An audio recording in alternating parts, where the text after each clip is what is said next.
दोस्तों, मेरी बात आप एक चीज़ ज़रूर ध्यान में रखना अपने जीवन में कि ज़रूरत से ज़्यादा भी अच्छा होना बहुत बड़ी बेवकूफ़ी होती है। आपको पता भी नहीं चलता है कि लोग आपकी कदर कर रहे हैं या आपका इस्तेमाल।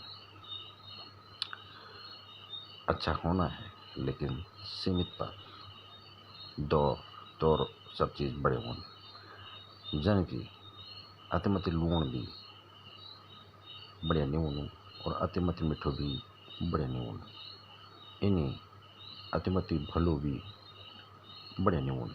कब लुआ तुम तय खाड़ धो दोला जगह पर धो दोला तुम्हें पता भी नहीं चलू। इसलिए ज़्यादा बोलो कभी ना बढ़िया।